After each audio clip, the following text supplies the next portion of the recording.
Hi there, Sanibonani Molweni. Welcome to Fix Channel. If you're new here, please subscribe before the end of the video. If returning, thank you for love and support. I appreciate you. Uthando Nes'thembu season 6 episode 4 siyaqhubeka. But lana ke nginombuzo nje. Angazi noma sonke sesimbukile episode 4. Ubaba Mseleku ukhulumile namakhosikazi ukuthi uhlukene noMakhumalo lo abekhulume ngaye ku season 5 ukuthi ukhona uqale wachazela uMacele ngaye. So ngoba uMacele ayikazwanga indaba ka number 5 wakaMakhumalo uthi ubaba Mseleku lobu budlelwane ubuqedile, but kukhona usisi omusha wakaMtolo unomamtolo manje okuyenye girlfriend. Nawo kumbuzo wami, ubaba Mseleku akwayisho lento mina bengitshela ukuthi mhlawumbe wayedlala ku season 4 wayisho, na ku season 5 wayisho, nakulenye episode babekhuluma ngomnakethu wakusho lokhu ukuthi ima uyindoda enesithembu vele uyaqonya uba nezancinza. Izancinza kusho ukuthi ama girlfriends abamaningi. So manje ukubiza i-meeting ebiza amakhosikazi akawashadile ewahlonipha futhi uzowatshela ukuthi une girlfriend ekufanele ukuthi bayazi ukuthi khona. Hayibo, ichaza ukuthini leyo nto? Yona leyo ukuthi mawuyi polygamist uzophinde ube nezintombi ichaza ukuthini? Yo, mina ngizwa angazi mhlawumbe nina niyayizwa because uhlalile nabo wabatshela ukuthi ke uyafisa ukuthi behlangane naye, kodwa ngoba manje uMayeni noMangwabe bayanqaba ukuthi amshade unumber 5, shisa uzohlale nje abe yi-girlfriend usisi lo wakamtolo. Hayibo.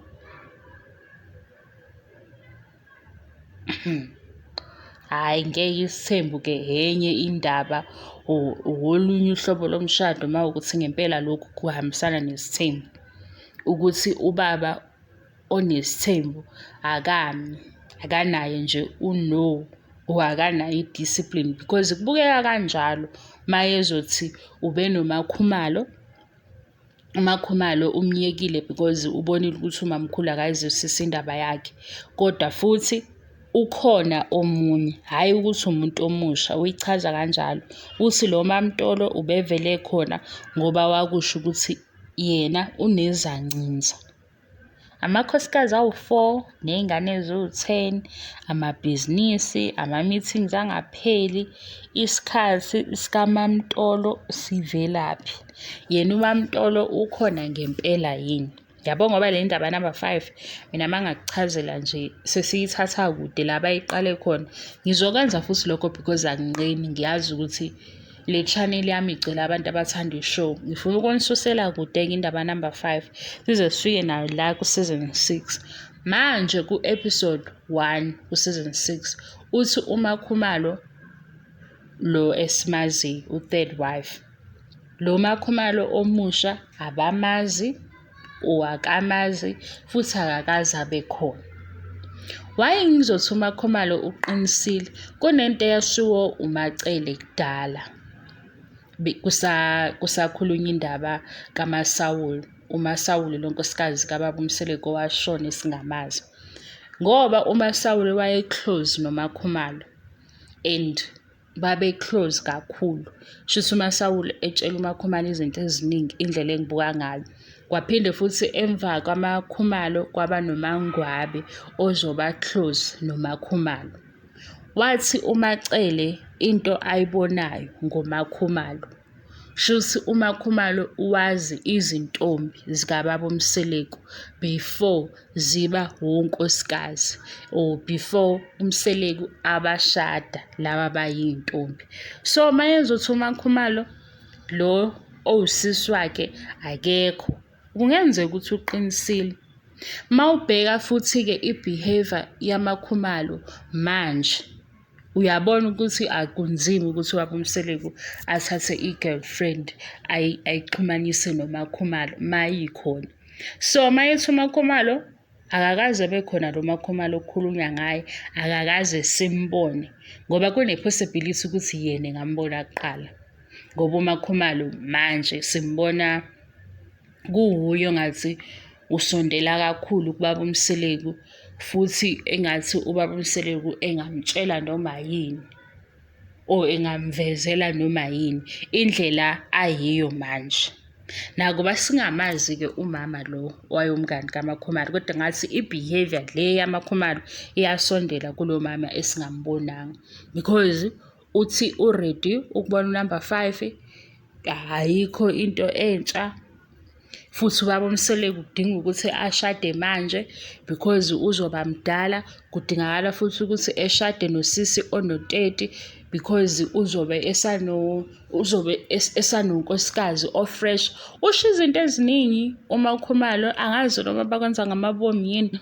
Usho izinto eziningi manje, nakhona ukuthi ubaba Mseleku usefuna nje ukuthi abe no-number 5 agcine, sikuzwa ngoMakhumalo.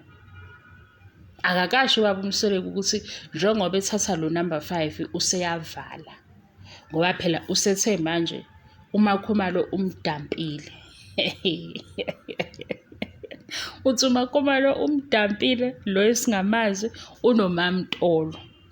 So makukhulunywa-ke indaba ya-number 5, lo i-girlfriend okufanele ukuthi aziwe, uMakhumalo uyasichazela-ke. Ubaba Mseleku akasafuni ukwenza izinto eziningi, usefuna ukuthatha unumber 5 avale. And akuseyona indaba yokuthi kufuneka abantwana abaningi. Wakusho nje, ngicabanga ukuthi beku-episode 3 or episode 2 mangaphosisi. Mina ngiyibuza ukuthi uMakhumalo yedwa sezofunda ingqondo kababa Mseleku kangaka? Hhayi, ikhona into e-off ngoMakhumalo this time. Angazi ukuthi yini, kodwa ikhona into e-off ngaye. Uthi unumber 5 so ukuthi avale, and unumber 5 uzoba na-30, okufanele ukuthi abe na-30 because ubaba Mseleku iminyaka iyahamba, so uzosala nomakoti osa-fresh. Wow. Angicabangi ukuthi uba nomakoti ona-30 or unkosikazi ona-30 or the youngest wife manje. Nebo ihamba lapho-ke. Masenzala amakhosikazi kanjalo, akekho o-right laphayana, akekho right ukuthi bonke badlala igame ngendlela yabo, ukuthi wena umuntu mase bekhuluma ngamakhosikazi ababa Mseleku ungagcini ngokulalela kuphela, yizwe kahle lento ayishoyo. Akekho uMakhumalo or akekho unkosikazi ozoshadwa njengamanje kune-girlfriend engaphandle ewumamtolo. uMakhumalo usichazela ngonkosikazi kababa Mseleku, okuyothi noma ubaba Mseleku esegugile asale e-fresh because lowo nkosikazi uzobe esala ko-30. Kumakhosikazi kababa Mseleku ewu-4, uMakhumalo oyi-youngest wife, una-31 or una-32. Sengitshela ukuthi umuphi unkosikazi o-calculative, uMakhumalo. Makufika indaba kaNdlunkulu, uMakhumalo uthi yena akayazi indaba kaNdlunkulu kahle. That is the first point. Akayazi kahle indaba kaNdlunkulu, but uMakhumalo futhi osichazelayo ukuthi mawushada Isithembu or kuyisithembu uqualifya kanjani ukuba uNdlunkulu. Mina ngithi hayibo, why azoqala athi akazi? Because most uthi awazi ususitshela ukuthi phela asingakulaleli, because into oyichazayo elandelayo from ukuthi awazi or awazi kahle, asikho isidingo sokuthi uqhubeke. Lo owaziyo akayichaze ukuze yena izomuza ukuthi uthini, echaza into sengiyantshela ukuthi uthini noMakhumalo. Uyibuke-ke futhi nalento okwesibili. Uthi uMakhumalo ayikho indlu encane, ayikho indlu enkulu, ayikho indlu ephakathi kwisithembu. Bonke bayaqualifya ukuba uNdlunkulu. Kuthe lokhu ukuthi kunoNdlunkulu Mayeni, uMakhumalo, uMangwabe, wenzela ukuthi isithembu sakhe sibe kahle, mhlambe abhalansise la ngabhalansi khona. Kodwa masizokhuluma iqiniso, umamkhulu ngoba waba nomshado wesintu. Silandela ukuthi uMseleku uyindoda yesintu, sithatha lelo phuzu lesintu. Abafani-ke naye abalandela yena ngaleli phuzu lesintu, singazothatha into ye-white wedding, ngoba umshado wesintu ujule kakhulu. Nami ngiyanqena ukuchaza, kodwa nganifunela nje umuntu owuchazayo bese ngiyanitshela ngithi nihambe nibuke le video. Ngazi futhi ukuthi uchaza lezi zinto lezi nami engizaziyo, noma engathi uma ngizibuza ngathola ukuthi izona. Ngesizathu sokuthi umamkhulu wenzelwe i-traditional wedding, bam-introduce futhi kubantu abadala or kubantu abaphambili before amanye amakhosikazi angene emva kwakhe. Soze umamkhulu alingane nabanye, kodwa ngokwenhlonipho ubaba uMseleku afuna ukunikeza amakhosikazi akhe nokuwaphatha kahle. Uzosho ukuthi bonke bayalingana ukuze kungabi sengathi mhlampe uMangwabe ngobe unumber 4 yena seyingane akasakwazi ukubeka izwi njengonkosikazi. Yilento engicabanga ukuthi ubaba uMseleku ubeyisho kodwa ubengayichazi. uMakhumalo-ke le athi yena akayazi kahle, ukhona uNdlunkulu, akukho Ndlunkulu, ndlu phakathi, ndlu encane. Unephutha because ukubala lezi zindlu ayibalayo yingoba vele zikhona, ukuthi asazi ukuthi zaqalwa kanjani ngesiZulu zize zibe kanjalo, ukuthi khona indlu ephakathi, khona encane, khona enkulu. Ikhona leyo nto, nokuthi azakubale yingoba kukhona vele. Ukuthi ngesiZulu-ke kwakusuke kanjani kuze kube nalezo zindlu, kuba besuke bebuka ini, because ngicabanga ukuthi into endala, angazi. Nayi-ke into yaMakhumalo le ayenzayo kodwa uyenzela phansi. Useshilo ukuthi uNdlunkulu vele akanandaba naleyo title, ukusho njalo. Wasesi kodwa-ke inkinga ngenzeka ukuthi ikhona because uMayeni waveza ukuthi uMacele mayekhuluma shuthi ubaba uMseleku bemnikeza i-list.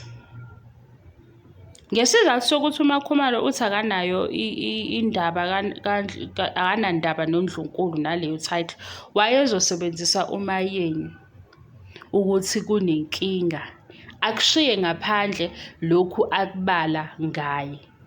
Wathi uMakhumalo uma kune-meeting kuba ngcono uma bezo-addresswa uMacele, because uMacele u-first wife and uMacele uzolalelwa. Yena mayeletha i-message ephuma kubaba uMseleku njengo-third wife ayizwakali. Wayengayisebenzisanga leyo example ukuthi at least uthi ubaba uMseleku sonke singoNdlunkulu, mhlampe masikhuluma manje sizokwazi ukuthi silalelane. No, uMakhumalo kufanele adonse uMayeni or adonse uMangwabe or adonse uMacele ukuze kuzobonakala ukuthi uMacele wathi, uMakhumalo wathini.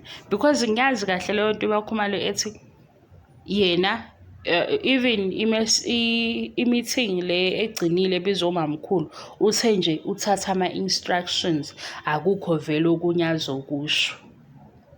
Mawucabanga lokho kusukela kuphi? Kusukela ukuthi uyazi ukuthi angeke vele ephikise umamkhulu or a-ede kwinto eshiwo umamkhulu. Kanti before wathi even ethatha i-message ephuma kuMseleku ethi uMseleku uthi, bavele bengamlaleli. Why? Because u-third wife. NoMangwabe wathi amakhosikazi awakwazi wona ukukhuluma or aqondane, kungcono mangingenelela ubaba uMseleku, because siyazi ukuthi inkinga vele ikuphi. Nayi-ke i-surprise party. If uMakhumalo ekholelwa ukuthi bonke bawoNdlunkulu, wayebathatha isikhathi baze bathola nane-crown bayenzela uMacele? Lapho uMacele wavele wavutha umlilo. Hayi yabo Isithembu, hayi sona Isithembu ngeke bafethu ukuthi amakhosikazi kababa Mseleku mahle and bona bayasidayisela lokhu ukuthi Isithembu sidle, kodwa nje angivumelani nabo, ngiyaxolisa ukunifaka, mina angivumelani nabo. I-surprise party iyenzelwa umamkhulu because yena eyindlovukazi, because kuwuye obavulela ama-gate, baze bamtholela-ke ne-crown. Basho-ke ababefisa ukumtshela khona. Ngikhumbula uMayeni ekhala ezethi uMacele kumphathe kabi because uyazi ukuthi uMayeni uya-understand ukuthi kunjani ukulandelwa omunye unkosikazi. Umamkhulu ule phezulu ngendlela abashade ngayo, kodwa ngesifiso sababa Mseleku sokuthi ephathe amakhosikazi akhe kahle ukuze engahlezi ethetha amacala, ufisa ukuthi bezizwe belingana. Kodwa eqinisweni mayingabe ubaba Mseleku uba nenkinga, kudinga ukuthi enze into ehambisana nesintu or ama-rituals abo, umamkhulu oyothatha leyo nto ayenze, because uma bemhlanganisa nabakaMseleku bayazi ukuthi i-helper yakaMseleku yokuqala njengoba sebewu-4 or i-assistant umamkhulu. Uyoma-ke umamkhulu endaweni kababa Mseleku ekhulume nabantu abadala, hlampe esho ukuthi umcimbi onje nonje kanjani kanjani kanjani. Ngeke kweqe kuye kuMakhumalo ngoba uMakhumalo u-third wife. Umamkhulu uyokwazi ukwenza layithe lawo makhandlela njengoba sasibona nje beveza into zabo abazenzayo. Ngicabanga ukuthi ongazwanga-ke ngichaze kahle le ukuthi kuhluka kuphi, kodwa uMseleku uze ngokuthi mabalingane ukuze bezokwazi ukuphathana kahle, nokukhuluma hlampe kungabi khona ozosalela emuva. Nibone ukuthi ubaba Mseleku uyishaya emuva ayishaye phambili. Ku-last episode ka-season 5 wathi ngeke ezezwe ngoMangwabe because ufike ekugcineni. Mase sifika ku-season 6 bonke sebewondlunkulu ukuze Isithembu sobhalansa. Sabona phela ekhuluma phambi kwamakhosikazi ethi uMangwabe nje ayikho into angathi uyizwa ngaye, ngeke nje azezwe ngoMangwabe efike ekugcineni.